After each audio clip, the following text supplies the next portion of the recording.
পরনে hoodie, half pant, পায়ের ওপর পা তুলে টিপছেন মোবাইল।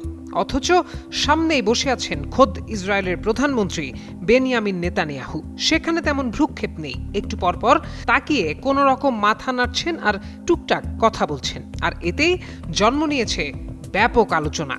বৃহস্পতিবার ওয়াশিংটনের ব্লেয়ার হাউসে ইসরায়েলের প্রধানমন্ত্রীর সঙ্গে বৈঠক করেন যুক্তরাষ্ট্রের পেনসিলভানিয়ার ডেমোক্র্যাট সিনেটর জন ফেটারম্যান। তবে এই বৈঠকের চিত্র প্রকাশ্যে আসতেই নেট দুনিয়ায় রীতিমতো ঝড় উঠেছে। কারণ সুস্থ জীবন,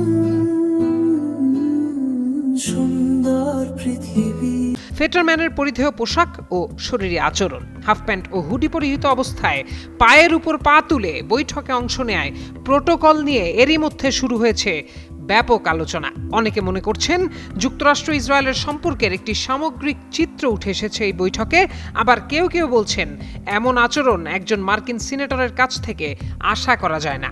তবে আলোচনায় ফেটারম্যান ইসরায়েলের প্রতি দৃঢ় সমর্থন জানিয়েছেন বলে টাইমস অফ ইসরায়েলের এক প্রতিবেদনে উল্লেখ করা হয়েছে। প্রতিবেদন অনুযায়ী বৈঠকে নেতানিয়াহু ফেটারম্যানকে যুক্তরাষ্ট্র ইসরায়েলের সম্পর্কের একজন সাহসী সমর্থক হিসেবে প্রশংসা করেন। জবাবে ফেটারম্যান বলেন, সিনেটে দায়িত্ব পালনের সময় ইসরায়েলের পাশে দাঁড়ানো তার জন্য বড় সম্মানের বিষয়। বৈঠকে নিউ ইয়র্ক সিটির মেয়র জোহরান মামদানিকে অযোগ্য বলে কটাক্ষ করেন ফেটারম্যান।